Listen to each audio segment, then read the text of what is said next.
Pour ceux qui parmi vous l'ignorent, il y a quelque temps, Eiichiro Oda et Tomohito Osaki ont publié un roman dans lequel ils racontent des histoires inédites à propos de chacun des Mugiwara. L'occasion de découvrir l'univers de One Piece sous un autre jour qui ne nous est jamais montré dans le manga. Je vous avais proposé de découvrir ce roman en version audio et je vous invite à aller écouter les 5 premières parties déjà sorties. Pour ceux qui souhaitent se procurer le roman, tous les liens sont dans la description et j'ai prévu de vous faire découvrir d'autres romans en version audio, alors j'ai mis un petit sondage qui devrait apparaître juste ici et je compte sur vous pour voter. En attendant, installez-vous bien puisqu'on continue le chapitre dédié à Nami et à son admirateur secret qui n'a qu'un seul rêve, rencontrer la navigatrice des Mugiwara.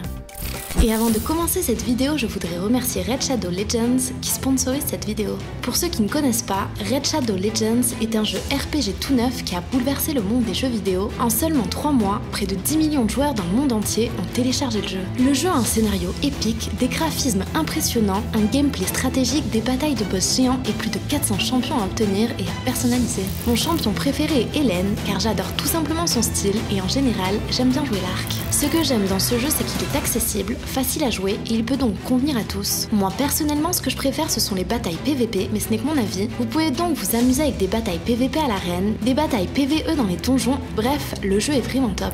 Le jeu bénéficie de mises à jour régulières, d'ailleurs la dernière est déjà disponible, il est totalement gratuit, disponible sur iOS et Android, alors n'attendez plus et téléchargez le jeu Red Shadow Legends et en ce moment, il y a un event au cours duquel vous obtenez des récompenses quotidiennes pendant 90 jours. Mon identifiant joueur et tous les liens du jeu sont en description. Rejoignez-moi vite et obtenez 50 000 d'argent et un champion épique gratuit dans le cadre du programme Nouveau Joueur pour commencer votre voyage. Bonne chance à tous et on se voit là-bas.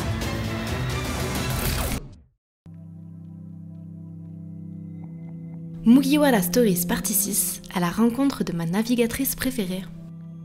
Les pirates étaient rassemblés sur la place. Ils devaient être plusieurs dizaines, voire même plus d'une centaine. Je compris vite que le simple fait de me tenir à côté de ces individus à la mine patibulaire suffirait à faire baisser progressivement mes jauges d'énergie et de volonté. N'ayant évidemment pas le courage d'aller jusqu'au centre de l'attroupement, je me contentais de rester à la périphérie, me mêlant aux autres l'air de rien et priant pour que personne ne m'adresse la parole. À l'autre extrémité de la foule, j'aperçus quelques pirates sur un bâtiment en pierre à moitié cassé qui faisait office d'estrade. Vu leur look, il devait sûrement s'agir de l'équipage de Chapeau de Paille. Mais alors cela voulait dire que Nami était parmi eux? Rien que d'y penser, je sentis mon cœur s'emballer et ma tête tourner si vite qu'il devint difficile de tenir debout. Il fallait cependant que je me calme, le plus dur était derrière moi. À présent, il ne me restait plus qu'à graver dans ma mémoire le visage de Nami. Hélas, j'étais trop loin de l'estrade pour la distinguer et ma légère myopie n'arrangeait rien. Je décidai donc de prendre mon mal en patience et entrepris de sortir de ma poche de petites jumelles. C'est alors que le crochet que j'avais fixé à ma main droite se rappela à mon bon souvenir. Il ne m'est plus d'aucune utilité, pensai-je. Et c'est ainsi que je décidai de le jeter. Je pris alors mes jumelles pour regarder à travers, mais je m'aperçus cette fois que j'avais gardé mon bandeau. Passablement énervé par ces petits ennuis techniques, je le retirai sans ménagement et regardai une nouvelle fois en direction de l'estrade. À première vue, Nami semblait absente. Cependant, je me dis qu'elle pouvait tout à fait se trouver à l'arrière. Je décidai donc de ne pas paniquer et de vérifier un à un les visages des membres de l'équipage. Le colosse avec le chapeau de paille, ça ne pouvait être que le capitaine Luffy. Il paraissait plus corpulent que sur son avis de recherche. Le type coiffé d'une banane, c'est sûrement le charpentier, Franky. Quant à l'homme masqué, il s'agissait évidemment de Sogeking. L'homme au costume noir, lui, ce devait être Sanji, la jambe noire. Et celui avec les 3 sabres, Roronoa Zoro. Mais qui pouvait bien être ce drôle de barbu avec un énorme sac? Il était pourtant évident que ce n'était pas Chopper. Fallait-il en conclure que les filles de l'équipage s'étaient réunies ailleurs? À l'idée que tous mes efforts puissent s'avérer vains, je me sentis si découragée que je manquais de faire tomber mes jumelles. Je m'aperçus alors que je n'avais pas encore bien regardé la fille à droite de l'estrade. Certes, elle me paraissait trop petite pour être Nami, mais cela valait quand même la peine de vérifier. Je repris donc mes jumelles et regardai en sa direction. Tiens, elle a les cheveux orange. Et sur son épaule là, c'est bien un tatouage. J'étais à présent au comble de l'excitation. Se pouvait-il que ce soit vraiment elle? Après tout, son apparente petite taille n'était peut-être qu'un effet de perspective. Il était encore trop tôt pour crier victoire. Elle était légèrement penchée vers l'avant et je n'avais pas encore vu son visage. Mais tandis que je priais pour qu'elle regarde dans ma direction, mon vœu fut soudainement exaucé. Elle leva la tête. Je me mis alors à la regarder fixement, encore et encore. Mais c'est pas du tout elle. Certes, elle avait les mêmes cheveux et le même tatouage que Nami, mais son visage et son style n'avaient rien à voir avec ce que j'avais pu observer sur son avis de recherche. Pensant qu'il s'agissait peut-être d'un problème de jumelles, je tentais de la regarder sous un autre angle et d'ajuster les lentilles, mais je dus me résoudre à l'idée que les jumelles n'y étaient pour rien. Devrais-je en conclure que la photo sur l'avis de recherche avait été retouchée? C'était ça le vrai visage de Nami? Non, dites-moi que c'est un cauchemar. Pitié, hurlai-je.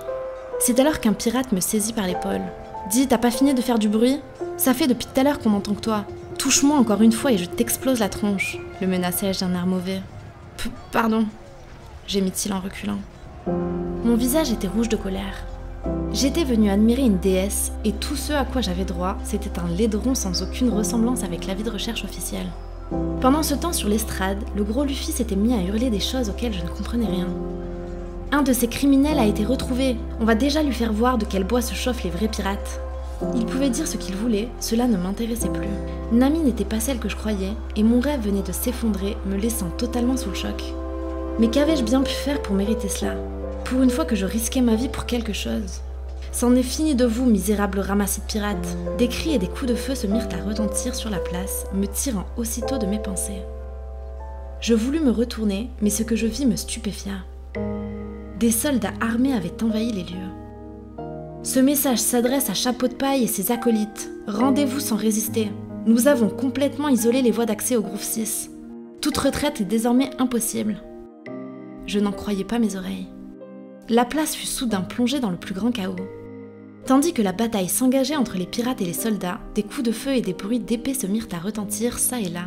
« Abattez-moi tous ces chiens galeux ! Vous vous trompez, je ne suis pas un pirate !» criai-je en courant dans tous les sens. « Je ne suis qu'un gentil asocial, moi !» C'est alors qu'un pirate s'effondra devant moi, blessé par un soldat. « Hi !» hurlai-je. Puis une balle perdue vint heurter un rocher à côté de moi, me glaçant le sang. « Nom d'un chien, je suis prise au piège ! Laissez-moi rentrer chez moi, je vous en supplie !» Mais tandis que je courais à corps perdu, des hommes aussi gros que des montagnes firent leur apparition et commencèrent à tirer des rayons laser avec leur bouche. Décidément, rien ne me serait épargné. Trempée de la tête aux pieds de mes larmes, ma morve, ma bave et de tous les fluides que pouvait contenir mon corps, je cherchais désespérément un moyen d'échapper à ce chaos. « C'est la fin, me dis-je. Je savais bien que j'aurais dû rester dans ma chambre. Le monde extérieur n'est pas fait pour moi, je veux rentrer à la maison. » Entre la poussière, le sol qui tremblait, le sang et les hurlements, j'étais condamnée à courir encore et toujours, sans même pouvoir me préparer à ma propre mort. Ce que je ne savais pas, c'est que l'apparition des géants cracheurs de laser serait suivie d'une autre surprise.